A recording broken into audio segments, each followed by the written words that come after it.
El conflicto de los siglos, capítulo 5, el lucero de la Reforma, parte 1. Antes de la Reforma, hubo tiempos en que no existieron sino muy pocos ejemplares de la Biblia, pero Dios no había permitido que su palabra fuese destruida completamente. Sus verdades no habían de quedar ocultas para siempre.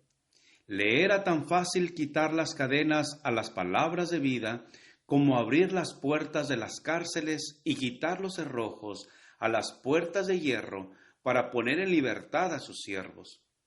En los diferentes países de Europa hubo hombres que se sintieron impulsados por el Espíritu de Dios a buscar la verdad como un tesoro escondido, y que siendo guiados providencialmente hacia las Santas Escrituras, estudiaron las sagradas páginas con el más profundo interés. Deseaban adquirir la luz a cualquier costo, aunque no lo veían todo con claridad. Pudieron discernir muchas verdades que hacía tiempo yacían sepultadas. Iban como mensajeros enviados del cielo, rompiendo las ligaduras del error y la superstición, y echando a los que por tanto tiempo habían permanecido esclavos a que se levantaran y afirmaran su libertad. Salvo entre los valdenses, la palabra de Dios había quedado encerrada dentro de los límites de idiomas conocidos tan solo por la gente instruida. Pero llegó el tiempo en que las Santas Escrituras iban a ser traducidas y entregadas a gentes de diversas tierras en su propio idioma.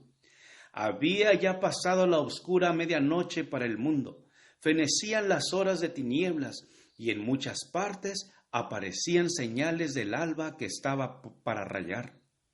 En el siglo XIV salió en Inglaterra el lucero de la Reforma. Juan Wycliffe, que fue el heraldo de la Reforma, no solo para Inglaterra, sino para toda la cristiandad. La gran protesta que contra Roma le fue dado lanzar no iba a ser nunca acallada, porque inició la lucha que iba a dar por resultado la emancipación de los individuos, las iglesias y las naciones. Recibió Wycliffe una educación liberal y para él era el amor de Jehová el principio de la sabiduría. Se distinguió en el colegio por su ferviente piedad, a la vez que por su talento notable y su profunda erudición. En su sed de saber, trató de conocer todos los ramos de la ciencia. Se educó en la filosofía escolástica, en los cánones de la Iglesia y en el derecho civil, especialmente en el de su país. En sus trabajos posteriores, le fue muy provechosa esta temprana enseñanza.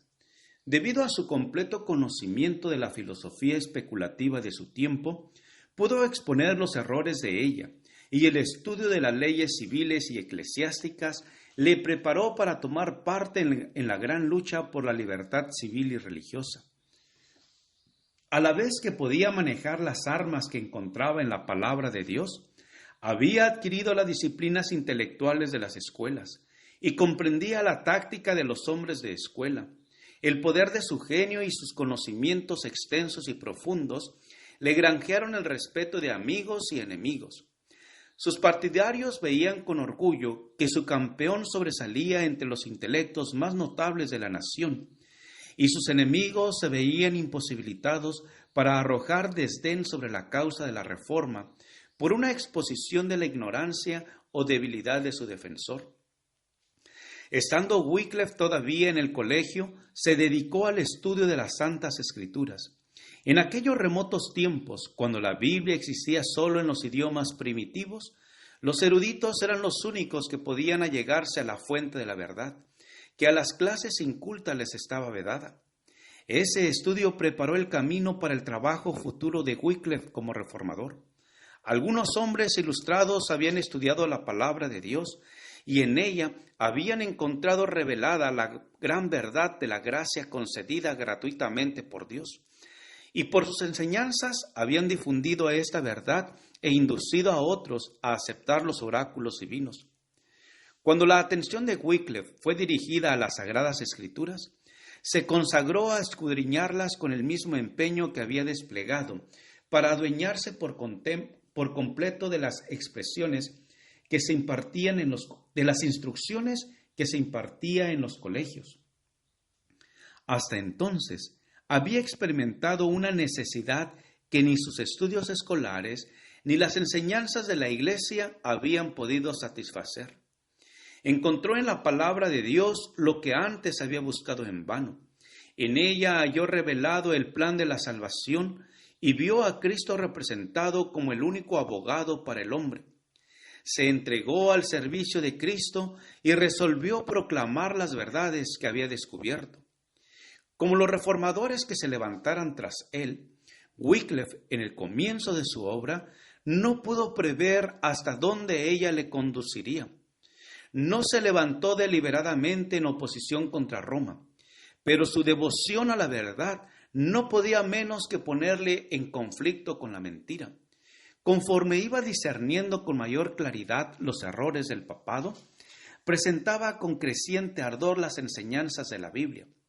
Veía que Roma había abandonado la palabra de Dios cambiándola por las tradiciones humanas. Acusaba desembolsadamente al clero de haber desterrado las santas escrituras y exigía que la Biblia fuese restituida al pueblo y que se estableciera de nuevo su autoridad dentro de la Iglesia. Era maestro entendido y abnegado y predicador elocuente, cuya vida cotidiana era una demostración de las verdades que predicaba.